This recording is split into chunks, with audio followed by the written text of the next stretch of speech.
Hearty welcome to all knowledge seekers to my channel. This is Dr. Madhusudan Rao Kadapa. In the earlier video, I have derived the expression for the magnitude and direction of resultant when two vectors are acting simultaneously at a point.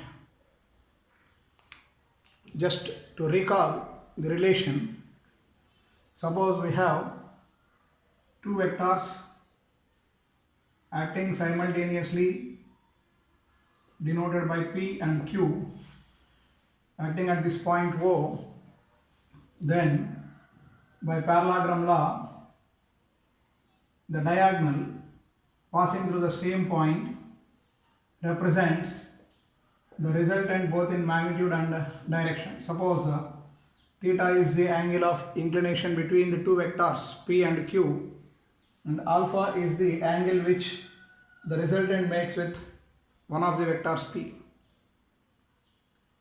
Now the magnitude of resultant is given by R equal to square root of P square plus Q square plus 2PQ cos theta,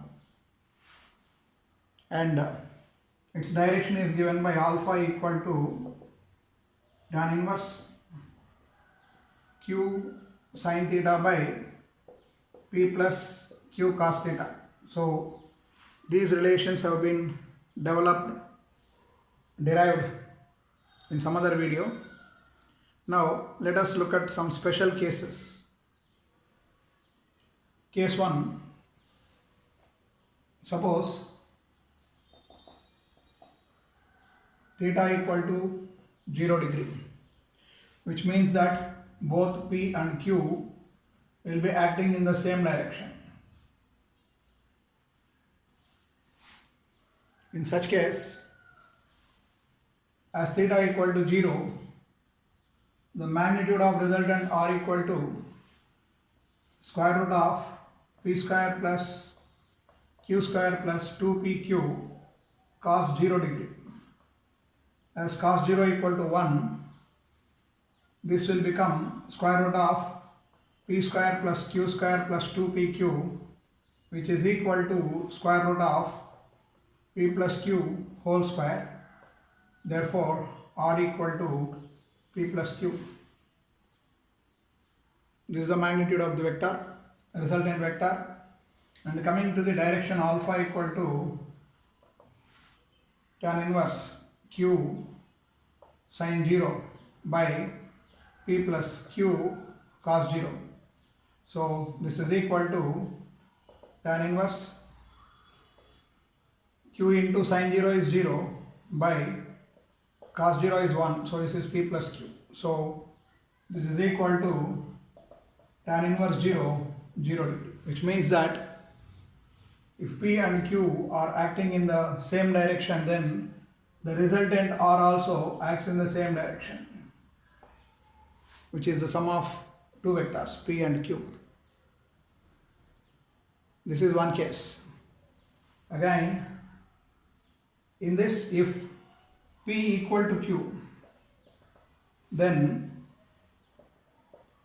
we will get R equal to P plus P or 2P or 2Q, whatever it is, and the direction remains the same as that of the two vectors. This is one case. The next case is that when angle theta equal to 90 degree. This is case 2. So when theta equal to 90 degree, the two vectors P and Q are perpendicular to one another.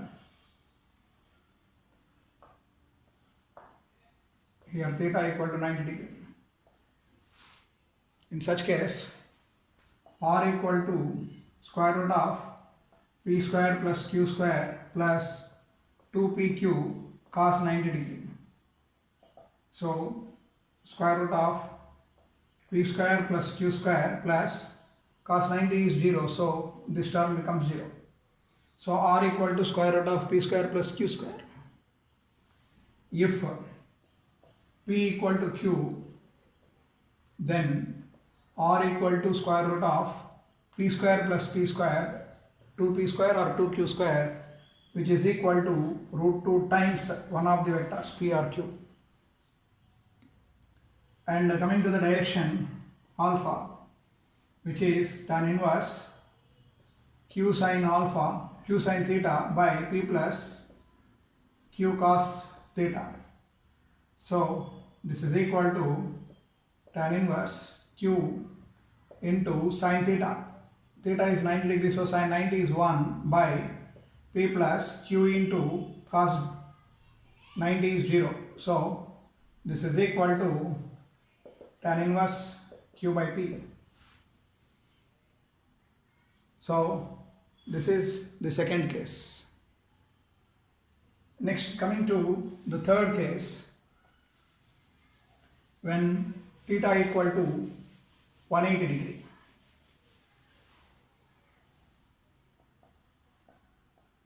When theta equal to 180 degree, then see, in the earlier case, when theta equal to 90 degree, here what happens, if p is in this direction and q is in this direction, r is q by p. This may assume either a square or rectangle shape depending on whether p and q are equal or not. So the direction of r is in the direction of diagonal and tan alpha equal to q by p. So this is the direction of resultant. And coming to the other case, case 3, where theta equal to 180 degree, which means that the two vectors are in opposite direction. Suppose the two vectors acting at a point O are in opposite direction, then the angle between them theta equal to 180 degree. In such case, the magnitude of resultant is square root of p square plus q square plus 2pq cos 180 degree. So it is p square plus q square plus 2pq cos theta under root. So cos 180 is minus 1. So we get p square plus q square minus 2pq. This may be equal to root of p minus q whole square or square root of q minus p whole square. So r equal to p minus q or q minus p, whichever is greater. If p is greater than q, then the resultant will be in the direction of p. If q is greater than p, then resultant will be in the direction of q.